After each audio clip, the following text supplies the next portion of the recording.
نحمده ونستعينه ونستغفره ونؤمن به ونتوب إليه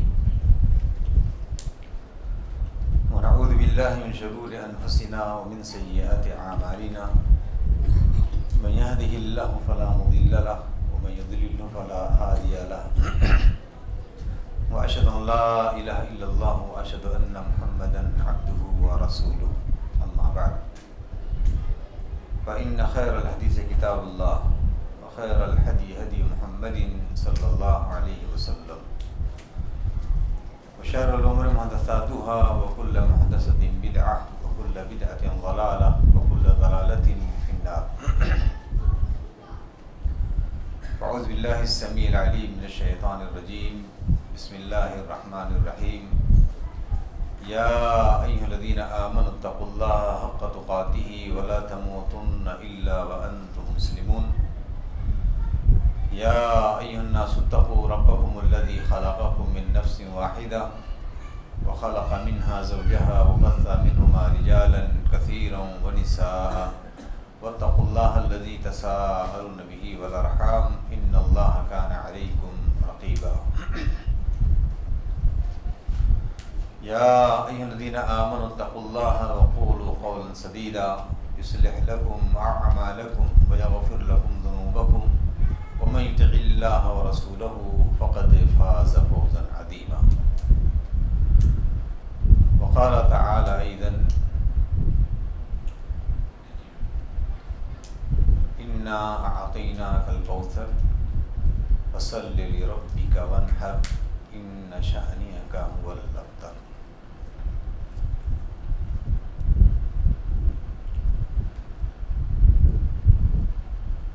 حمد و ستائش عظمتوں کی بریائی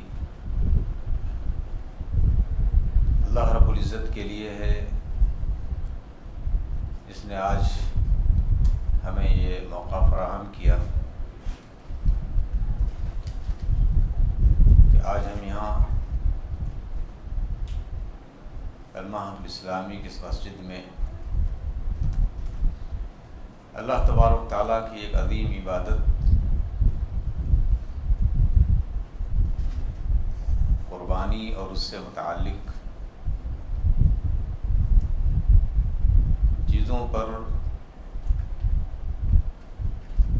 قرآن اور سنت کی روشنی میں بیانات یہاں سن رہے ہیں. ان مجالس کی کیا اہمیت ہے اور اس کی کیا فضیلت ہے ناظم جلسہ سے آپ نے یہ سن لیا ہے.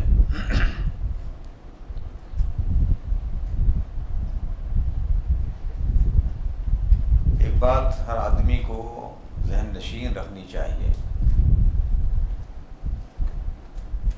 بہت سارے لوگ ہو سکتا ہے ان کے ذہنوں میں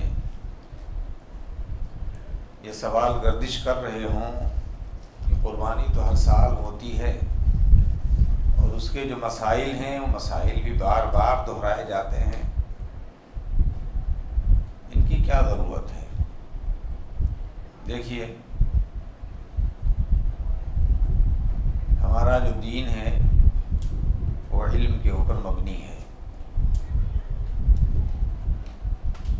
علم کی جو فضیلت ہے اس فضیلت سے کسی کو کوئی انکار نہیں ہے, بلکہ ایک فریضہ ہے جس فریضے کے لیے آپ کو یہاں موقع ملا ہے, آپ جمع ہوئے ہیں, ورنہ ہو سکتا ہے کہ آپ نہ آئیں یا آپ خود چل کر کے وہاں نہ بیٹھیں.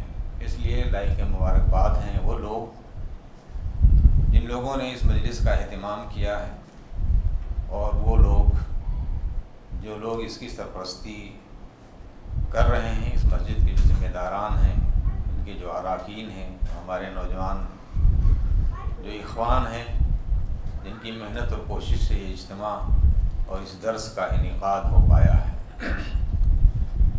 امام بخاری رحمہ اللہ اپنی کتاب کے اندر ایک باب قائم کرتے ہیں. وہ باب ہے العلم قبل القول والعمل. کچھ کہنے سے پہلے اور کچھ کرنے سے پہلے آدمی کے لیے علم کا ہونا ضروری ہے. قربانی ایک عمل ہے, اس عمل کے لیے اس قربانی کا طریقہ، اس کے مسائل اور اس کے احکامات سے واقفیت یہ ضروری ہے۔ اگر یہ نہیں جانیں گے تو آپ صحیح طریقے سے اللہ تبارک تعالیٰ کی عبادت بندگی انجام نہیں دے پائیں گے۔ وہیں پر جس عنوان کے تحت مجھے گفتگو کرنی، اگرچہ وقت بہت مختصر ہے، میں چند بنیادی باتیں آپ کے گوشے گزار کروں گا۔ یہ عبادات جتنی بھی ہیں، چاہے وہ چھوٹی ہوں یا چاہے وہ بڑی ہوں، ان کے پیچھے بہت سارے مقاصد ہیں۔ سب سے بڑا جو مقصد ہے وہ ہے اللہ تبارک تعالیٰ کے حکم کی بجا آوری۔ اللہ کا حکم ہے فصلی لربک وانحر، اللہ کے لیے نماز پڑھو اور اللہ کے لیے قربانی کرو۔ یہ امر کا صیغہ ہے اور یہ وجوب پر دلالت کرتا ہے۔ تو جتنی بھی عبادات و بندگیاں ہیں، نماز اقیم الصلاۃ، نماز قائم کرو، وآتوا الزکاۃ، زکوٰۃ ادا کرو، یہ فرض ہے آپ کے اوپر۔ وَلِلَّهِ عَلَى النَّاسِ حِجُّ الْبَيْتِ مَنِ اسْتَطَاعَ إِلَيْهِ سَبِيلًا، اللہ کے لیے لوگوں کے اوپر اللہ کے گھر کا قصد کرنا ہے، واجب ہے۔ کس کے اوپر؟ من استطاع الیہ سبیلا، جو وہاں تک جانے کی طاقت رکھتا، اختیاری نہیں ہے۔ نماز اجباری ہے، روزہ اجباری ہے، زکوٰۃ اجباری ہے، اللہ کے لیے قربانی یہ اجباری ہے، حج یہ اجباری ہے۔ اس میں اختیاری نہیں کہ آپ کی مرضی کرے تو آپ کرو، پڑھو یا آپ زکوٰۃ دو، اور آپ کی مرضی نہ کہے تو آپ تک نہیں۔ یہ اللہ کی عبادات ہے۔ تو سب سے پہلا جو مقصد یہ ہے ان عبادات اور بندگیوں کا، وہ ہے اللہ کے حکم کی بجا آوری۔ اور اللہ کے حکم کی بجا آوری کون بجا لاتا ہے؟ جو موحد ہوتا ہے، جو توحید پرست ہوتا ہے۔ جو اللہ کی عبادت نہ کرے وہ کبھی بھی موحد نہیں ہو سکتا، یہ گارنٹی ہے۔ جو اللہ کی عبادت نہیں کرتا، جسے کوئی ایک آدمی نماز نہ پڑھے تو وہ موحد کبھی ہو ہی نہیں سکتا کہ میں موحد ہوں، ہاں میں نماز نہیں پڑھتا ہوں، جو میں آپ سے زیادہ توحید جانتا ہوں۔ بہت سارے لوگ دعویٰ کرتے ہیں، اس چیز کو کہتے بھی ہیں، ہاں کہ میں داڑھی نہیں رکھتا ہوں لیکن میں آپ سے زیادہ ایماندار ہوں، ہاں اس نوعیت بھی کہتے ہیں لوگ۔ تو یہ آپ جان لیجئے کہ شریعت کے احکام کی نافرمانی کر کے کوئی آدمی توحید پرست ہو ہی نہیں سکتا۔ تو اللہ کی توحید کے اظہار کا یہ مقصد ہے ان عبادات اور بندگیوں کا۔ اسی لیے قربانی، اللہ کے آپ کے قربانی کے گوشت کا اور اسے خون کا کچھ اس سے تعلق نہیں ہے۔ اسی لیے اللہ تبارک تعالیٰ نے فرما دیا لَن يَنَالَ اللَّهَ لُحُومُهَا وَلَا دِمَاؤُهَا وَلَكِنْ يَنَالُهُ التَّقْوَى مِنْكُمْ۔ اللہ کو آپ کے دل کے خوف، خشیت، تقویٰ میں سب سے ٹاپ پر کیا چیز ہے؟ توحید ہے۔ تقویٰ اور پرہیزگاری میں سب سے ٹاپ پر توحید ہے۔ اسی لیے جتنی بھی عبادات اور بندگیاں ہیں یہ سب کس کے لیے ہیں؟ صرف اور صرف اللہ کے لیے۔ نماز اللہ کے لیے، 4 انچ کی جو زمین ہے یہ اللہ نے اس کو رجسٹریشن کرا دیا ہے اپنے نام۔ یہ کسی کے در پر جھک ہی نہیں سکتے جو ہے، یہ کہیں بھی، نہ کسی درگاہ میں، نہ کسی پیڑ کے نیچے، نہ کسی پتھر پر، یا کسی انسان کے لیے، نہ کسی جانور کے لیے، کسی کے لیے نہیں۔ یہ ریزرو ہے اللہ کے لیے جو ہے، یہ صرف اور صرف یہ اللہ تبارک تعالیٰ کے لیے ہی ہے جو ہے، اس کے علاوہ کسی اور کے لیے نہیں۔ قربانی یہ صرف اور صرف اللہ کے لیے ہے۔ یہ کسی دوسرے کے لیے اگر آپ نے کہیں جا کر کسی درخت کے نیچے ذبح کر دیا، کسی بابا کے نام پر، کسی پیر کے نام پر، کسی پتھر کے نام پر، ہاں تو آپ کی یہ قربانی یہ توحید کے منافی ہوگی اور شرک ہوگی۔ یہ صرف اور صرف اللہ تبارک تعالیٰ کے لیے ہے۔ فَصَلِّ لِرَبِّكَ، اللہ کے لیے، رب کے لیے۔ تو پہلی چیز قربانی کا مقصد یہ ہے کہ اللہ تبارک تعالیٰ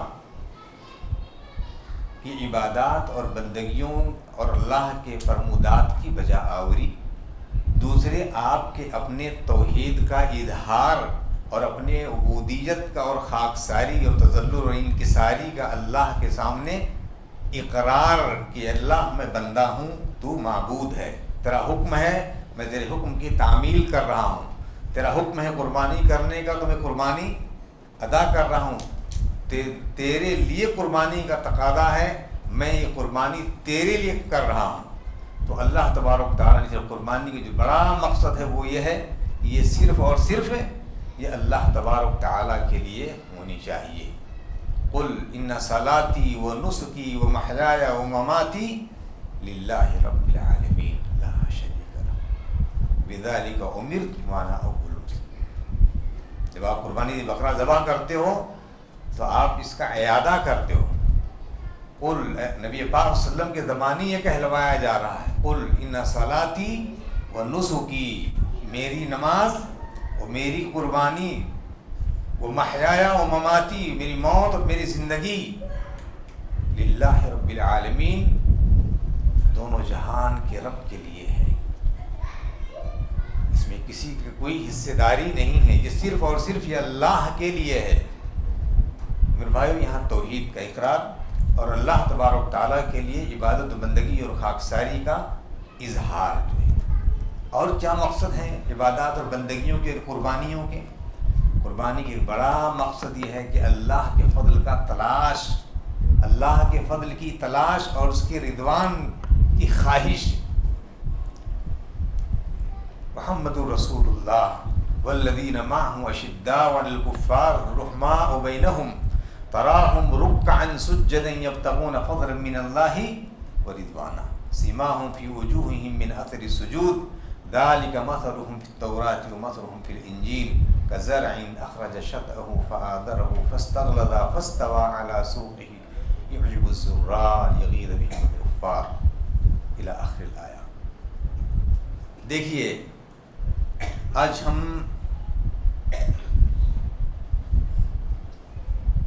عبادات اور بندگیوں میں بھی صحابہ کرام رضوان اللہ علیہم اجمعین کی تابعداری کرتے ہیں، بلکہ وہ اگر اس کو اور صریح لفظ میں کہا جائے تو کہہ سکتے ہیں کہ ہم ان کے منہج پر چلتے ہیں۔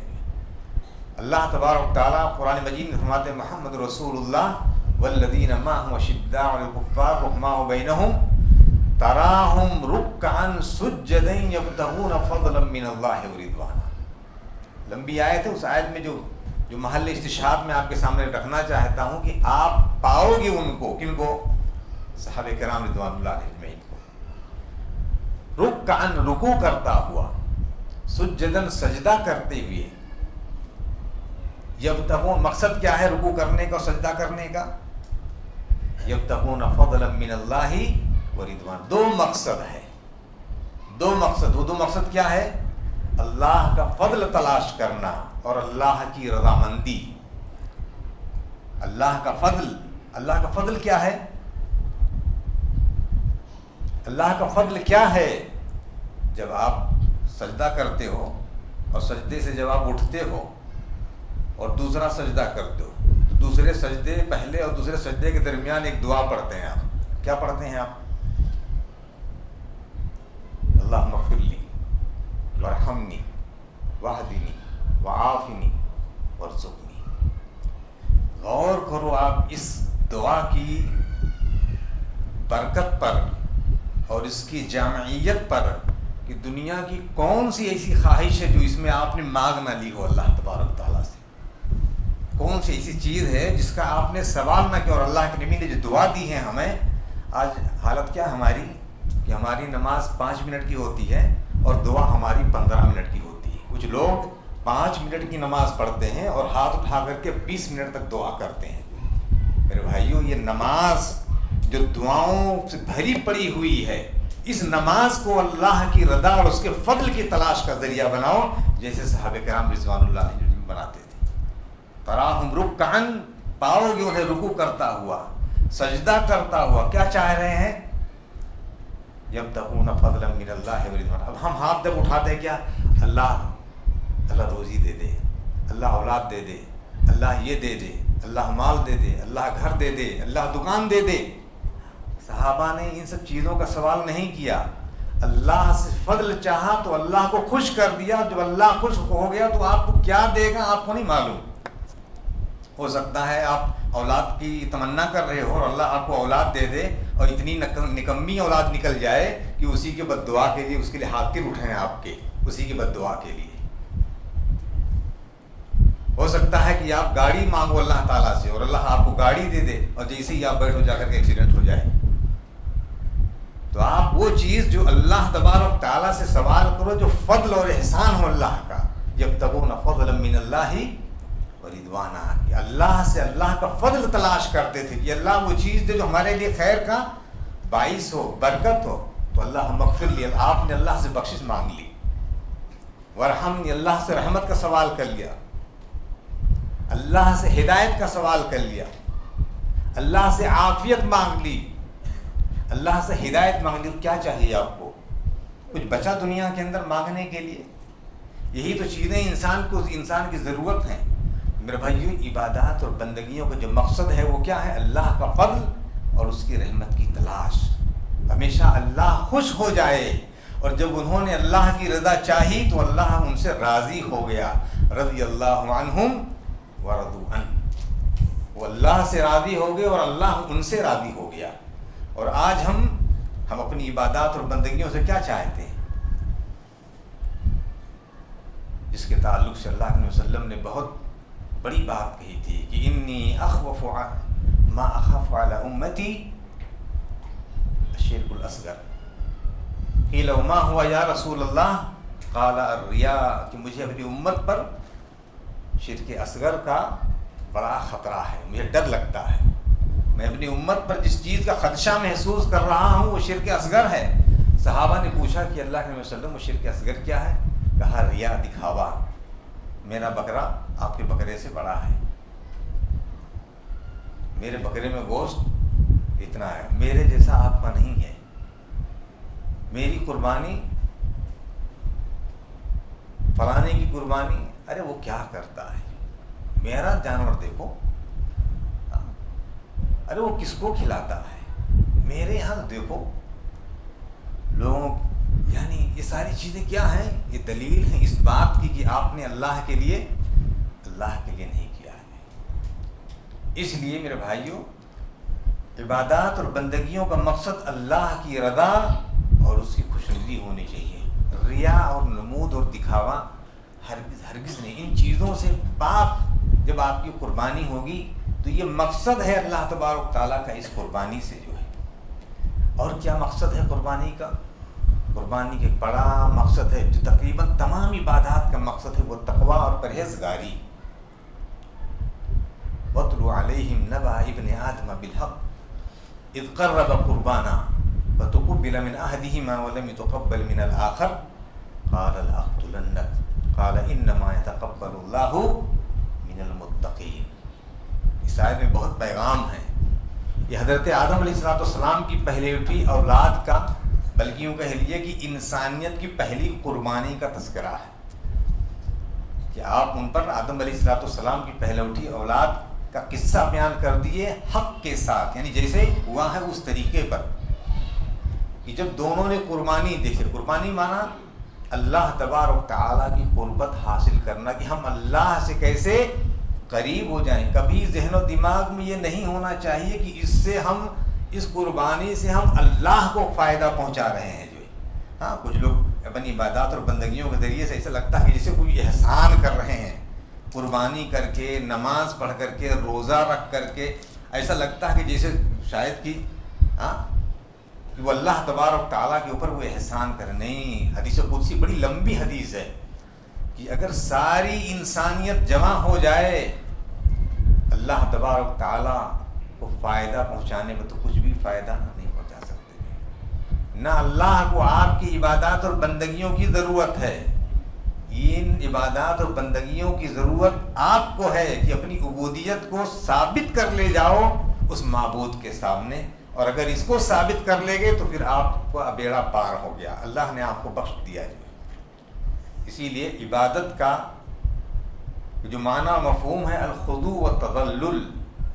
خضوع یعنی حد درجہ جھک جاؤ, یہ زمین جا کر کے زمین پر پیشانی جا کر کے زمین پر ٹکتی ہے, ہاں اس سے زیادہ اور کوئی عاجزی اور اس انکساری کا اظہار نہیں ہو سکتا ہے. کسی انسان کے سامنے اگر یہ پیشانی جا کر ٹک جاتی ہے وہ خوش ہو جاتا ہے, وہ خوش ہو جاتا ہے. میرے بھائیو, یہ انکساری اللہ کے لیے خاص ہے, یہ عاجزی اللہ تبارک تعالیٰ کے لیے ہے. تو اللہ تبارک تعالیٰ انسان سے یہ چاہتا ہے کہ وہ اس کے مقرب بندے بن جائیں, ہاں, اور اس کے نیک بندے بن جائیں, اور ان عبادات اور بندگیوں سے وہ فائدہ حاصل کریں. ہاں, اس سے اللہ کا کوئی ذاتی فائدہ نہیں ہے, نہ آپ کے صدقات و زکوٰۃ سے اللہ کا کچھ فائدہ ہونا ہے, نہ آپ کی عبادات اور بندگیوں سے, نہ آپ کے روزے سے, نہ اور آپ کی قربانیوں سے. اس کا فائدہ آپ کو پہنچنے والا ہے. اور اسی آیت میں تذکرہ ہے, قرب قربانا فتقبل من احدہما ولم يتقبل من الاخر. ایک کی قربانی قبول کر لی گئی اور دوسرے کی قربانی قبول نہیں کی. اس زمانے میں جو طریقہ تھا اللہ تعالیٰ کا کہ قربانی کی قبولیت کو دنیا میں ظاہر کر دیا جاتا تھا, اور ظاہر ہوگی, کہا جاتا ہے کہ آسمان سے آگ آئی اور اس نے آ کر کے اس قربانی کو کھا لیا, تو یہ قبولیت کی علامت تھی اس وقت. لیکن ہماری قربانیوں کی قبولیت کی علامت اللہ تبارک تعالیٰ نے مخفی رکھی ہوئی ہے.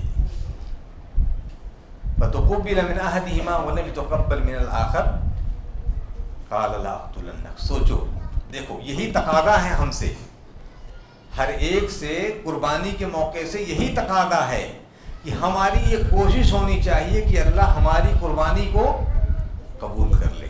جیسے قابیل نے چاہا کہ میری قربانی قبول ہونی چاہیے تھی, ہاں, اس کے اندر ایک داعیہ اور ایک جذبہ اور ایک حوصلہ تھا کہ میری قربانی قبول ہو جائے. ایسی ہماری سب کی بھی کوشش ہونی چاہیے کہ ہماری قربانی قبول ہو جائے. لیکن کیسے قبول کب ہوگی, اس کی شرطیں بتا دی گئی. انما یتقبل اللہ من المتقین, کہ اللہ متقیوں کی قربانی قبول کرتا ہے. اگر آپ کے اندر تقویٰ نہیں ہے, نماز نہ پڑھیں, قربانی بڑا سا بکرا لے کر کے آ کے ذبح کر دیں, ہاں, زکوٰۃ نہ دیں اور لا کر کے, ہاں, ایک بڑا سا اونٹ آپ قربان کر دیں, تو جب آپ کے اندر تقویٰ کی صفت ہے ہی نہیں ہے تو پھر اللہ تعالیٰ قربانی آپ کی کیسے قبول کرے گا؟ نہیں ہو سکتا. انما یتقبل اللہ من المتقین, اللہ متقیوں کی قربانی قبول کرتا ہے. تو قربانی یہ تقویٰ اور پرہیزگاری آپ کے دلوں کے اندر لانے کا ایک دریا ہے, اور یہ مقصد ہے اس قربانی کا. اس لیے ہمیشہ آدمی کو جتنی بھی عبادات اور بندگیاں ہیں سب میں, آپ روزے کے تعلق سے یا ایھا الذین آمنوا کتب علیکم الصیام کما کتب علی الذین من قبلکم لعلکم تتقون. روزے کیوں فرض کیے گئے؟ تاکہ تم متقی و پرہیزگار بن جاؤ. ہاں, اور کیوں متقی پرہیزگار بن جاؤ؟ ھدی للمتقین, متقیوں کے لیے ہدایت ہے. ان المتقین فی ظلال وعیون, متقی حضرات بھی چشموں میں ہوں گے, سایوں میں ہوں گے. ان المتقین فی ظلال وعیون وفواکہ مما یشتہون کلوا واشربوا ہنیئا بما کنتم تعملون.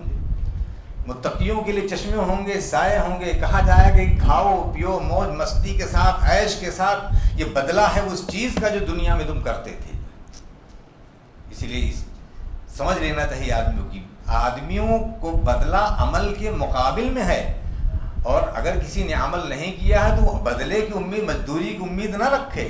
جیسے دنیا میں ہم کوئی اگر فالتو میں بیٹھا رہے اور کام نہ کرے تو مزدوری انسان دیتا ہے نہیں. اللہ تبارک تعالیٰ کے ہاں بھی اسی ہے, انا کذالک نجزی المحسنین. لیکن شرط لگا دی یہاں پر کہ ہم اچھی طریقے سے عبادت کرنے والوں کو, اچھی طریقے سے قربانی کرنے والوں کو ایسی بدلہ دیتے ہیں. الٹی سیدھی نماز پڑھ لو, الٹی سیدھی قربانی کر لو, الٹے سیدھے روزے رکھ لو. اس لیے جو مسائل بتائے جاتے ہیں وہ اسی لیے کہ آپ جان لو, سمجھ لو کہ ہماری قربانی کیسی ہونی چاہیے, ہماری نماز کیسی ہونی چاہیے, ہمارا روزہ کیسا ہونا چاہیے, ہماری زکوٰۃ کیسے نکلنی چاہیے. اچھا, کسان بہت سارے بیٹھے ہوں گے, اگر پوچھ لیجئے کہ غلے میں زکوٰۃ کتنے میں نکلتی ہے.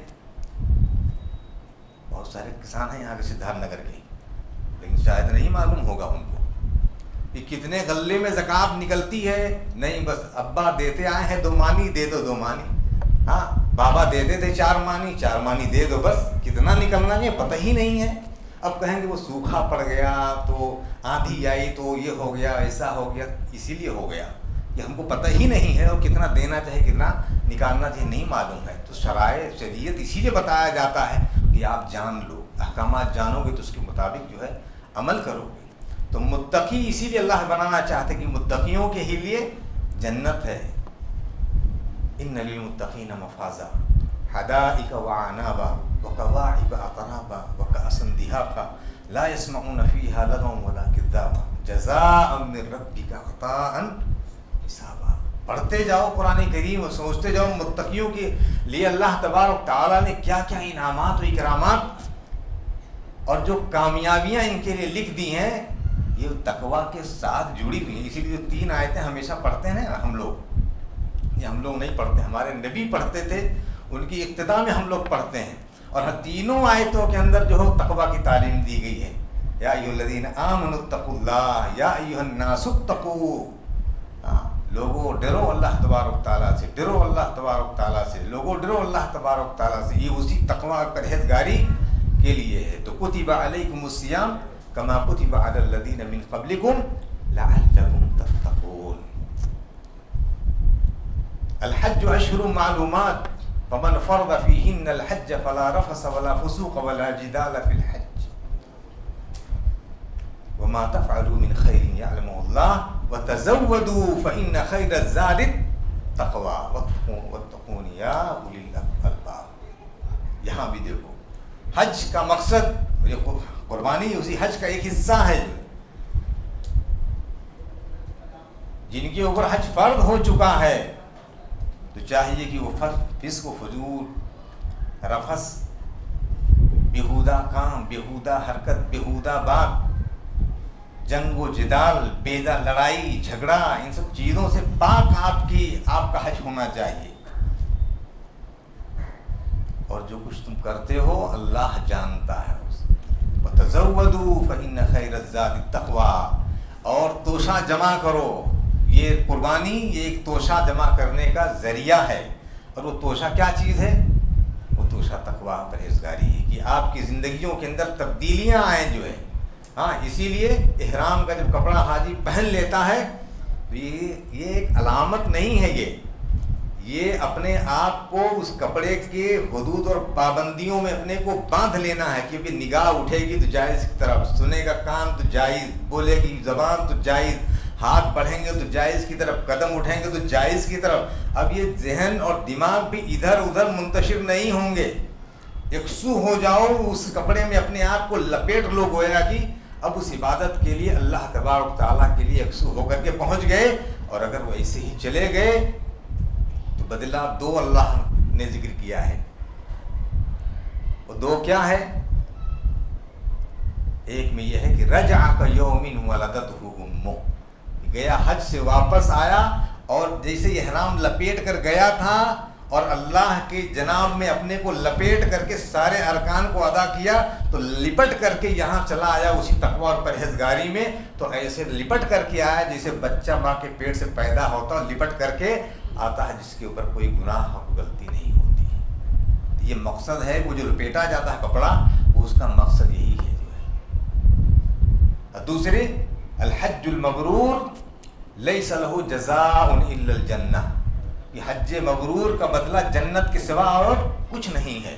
اگر پاک صاف حج اگر انسان نے ادا کیا تو یہ سمجھ لیجئے کہ اللہ نے اس کو دھل دیا. آپ اس احساس کے ساتھ یہاں سے روانہ ہوں کہ میں بہت گنہگار ہوں، عاجز ہوں، اے اللہ میں تیرے در کا بھکاری ہوں، گناہوں سے لت پت ہوں. اور اسی گناہ کے لت پت میں اس عاجزی کے ساتھ اللہ کے گھر کی زیارت کرو اور وہاں مشاعر مقدسہ میں جو اوقات مل رہے ہیں ان اوقات کا صحیح طریقے سے استقلال کرو. اللہ تبارک تعالیٰ آپ کو ایسے ہی نو مولود بچے کی طرح سے واپس کرے گا کہ اس پر بھی گناہ نہ ہوگا اور اللہ جنت مقدر کر دے گا. اسی لیے پھر بھائیوں، عبادات اور بندگیوں کا جو مقصد ہے وہ مقصد یہی ہے کہ آپ متقی بن جاؤ، آپ توحید والے بن جاؤ، اللہ تبارک تعالیٰ کی شریعت کے اوپر عمل پیرا ہو جاؤ اور سارے اس کے جو تقاضے ہیں ان تقاضوں کو آپ پورا کر کے ایک صالح ایماندارانہ زندگی گزارو، جس کے اندر آپ کے لیے کامیابی ہے، دنیا کی بھی اور آخرت کی بھی. اس ایمانداری کے ساتھ اگر آپ رہو گے اور ہماری ساری عبادتیں انجام پائیں گی تو اللہ تبارک و تعالیٰ کا اس کے لیے بہترین بدلہ ہے اور وہ جنت ہے. اس جنت کے بارے میں نبی پاک صلی اللہ علیہ وسلم کی حدیث ہے کہ اللہ تعالیٰ فرماتے ہیں حدیث قدسی اعددت لعبادی الصالحین ما لا عین رأت ولا اذن سمعت ولا خطر علی قلب بشر، کہ میں نے اپنے نیک بندوں کے لیے، متقی و پرہیزگار بندوں کے لیے جو تیار کیا جنت، جس کو کسی انسانی آنکھ نے نہیں دیکھا، نہ کسی انسانی کان نے سنا ہے، اور نہ ہی کسی کے دل کے اندر اس کا ایک تصور آ سکتا ہے. نہیں، ہرگز نہیں. یہ کبھی مت کہنا کہ نہیں کشمیر تو دنیا کی جنت ہے، نعوذ باللہ. وہ جنت کیا ہو سکتی ہے؟ جنت جس نے دیکھی نہیں ہو کشمیر کو کیا جانے. کسی حسینہ کو دیکھ لیتا تو کہتا ہے کہ ارے وہ تو جنت کی پری، نعوذ باللہ. کبھی ہوئی تو تصور میں ایسے تصورات سے تشبیہات دینا بھی یہ اس جنت کے ساتھ یہ گستاخی ہے یہ، اور اس حدیث کے خلاف وہ جملہ ہے. اسی لیے کبھی بھی ایسے جملے زبانوں سے ادا نہ کیے جائیں. یہ اللہ نے متقیوں کے لیے بیان کی ہیں، اسی لیے کہ وہ اسپیشل ہے. وہ اسپیشل اللہ تبارک تعالیٰ نے نیک بندوں کے لیے تیار کیا. اس کی تشبیہات بھی کوئی نہیں بیان کر سکتا. جب آپ دیکھیں گے تو آپ ٹوٹ پڑیں گے اس کے اوپر. جو ابھی آپ سن ہی رہے تھے ناظم جلسہ سے فضائل کے حوالے سے کہ کیا آپ لوگوں نے جنت کے دیکھا ہے؟ ان لوگوں نے کہا نہیں. اگر دیکھ لیں گے تو کیا کریں گے؟ آپ کے تصور سے باہر ہے. اللہ تبارک تعالیٰ سے دعا ہے کہ اللہ تبارک تعالیٰ جو بھی عبادات ہم سے ٹوٹی پھوٹی سرزد ہو رہی ہیں، اللہ تبارک تعالیٰ انہیں قبولیت کا درجہ عطا فرمائے. ہمارے دلوں کے اندر اخلاص بھر دے، ریا و نمود سے پاک ہماری عبادات اور بندگیاں ہوں، اور یہ قربانی ہو یہ اللہ تیرے لیے خالص ہو، اور ریا و نمود سے پاک قربانی ہو. اور ہم لوگ سب گنہگار ہیں، یقیناً ہمارے اندر وہ اخلاص کی کمی پائی جاتی ہے. اللہ تیری طرف سے ہم اس اخلاص کی دعا کرتے ہیں. السلام علیکم ورحمۃ اللہ.